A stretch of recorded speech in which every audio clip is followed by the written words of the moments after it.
Hi everyone, this is Smita from the blog Smiling Colors and thank you for stopping by today. Today I'm getting crafty and actually sharing two techniques with you. How to make your own simple booklet and give it a mixed media cover. So let's get started. I have trimmed a few sheets of cardstock to measure 6 by 12 inches in size here. And I'm folding these in half with a bone folder to create a nice crease. The cardstock I chose today comes from this paper stack by Die Cuts with a View.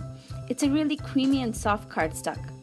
It's the month of February after all, so to make my book a Valentine theme book, I've cut a bunch of die-cut heart shapes from a rainbow of cardstocks. The cardstock I used come from this jewel tone pack. I love all the different shades of color they have here.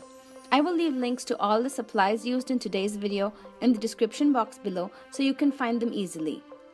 Our booklet here is approximately 6 by 6 inches and I'm calling it a booklet because there are so few pages in it, but basically I'm still using it like a book.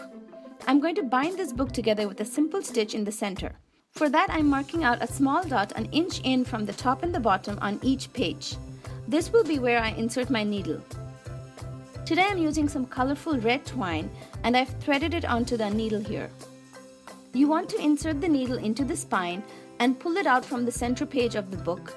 Insert the needle into the other side and pull it through, leaving a good 4 inch at the end to help tie off when we're done. Repeat this once more and then tie the two ends tightly and neatly.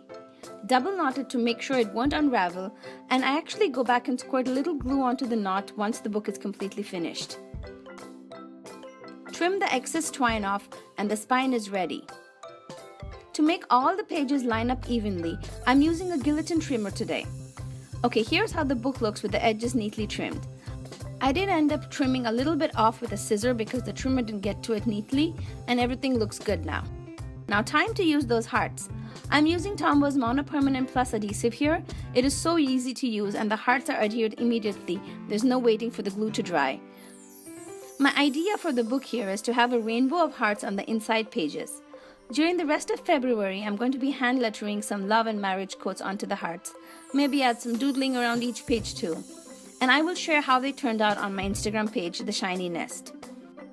This book would make an awesome little scrapbook to jot down your love story, your engagement history, or just how you met and got married. You can add photos onto the hearts and tell a story to go along with it. Now the inside pages of the book are ready, so I'm going to go ahead and show you how to create a mixed media cover. I'm starting by adding a rainbow with my favorite Tombow dual brush pens onto this triangle stencil. I don't want to cover the entire page here, just a small area. I really should have opened my pen caps before filming, or I should have taped my stencil down, but either way I made it work, don't worry.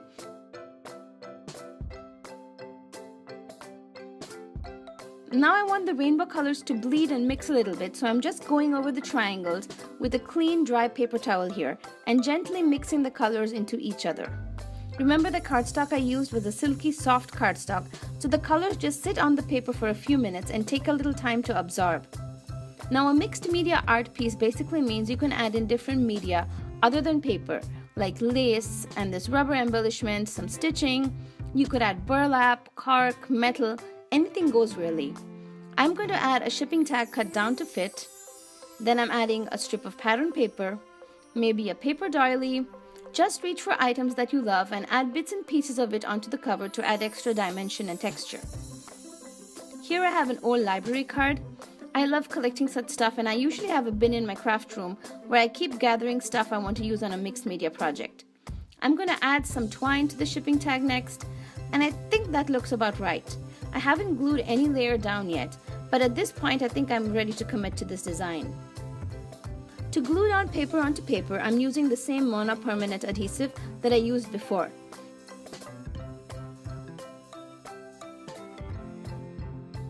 To glue down everything else, I'm reaching for the Tombow Mono Multi-Adhesive Extra Large. This glue is perfect to use in a mixed media project. I use the fine tip to glue down smaller pieces, and for larger areas, I use the wider tip to apply a more generous amount of glue. I love using it to glue down lace, textured papers, small jewels, etc. Now I want to give my book a title of sorts, and so I'm using a bunch of stickers to say listen to your heart, trust your heart, and follow your heart. I love how these words go together. Finally, I'm going to open the cover and trim off all of the excess hanging off the edges with a large pair of sharp scissors. And that's it! My little Valentine book is ready. It has a pretty mixed media cover that is totally me, and I love the colorful inside heart pages. Make sure you stop by and follow me on Instagram to see how these inside pages got filled with words and designs. I will leave a link here to my Instagram page, The Shiny Nest. If you like making books and DIYs, make sure to subscribe to my channel so you won't miss any future videos. I'm going to leave you here with 2 of my previous videos. I hope you enjoy them. Thanks for spending this crafty time with me today, friends. Hope you have a great day.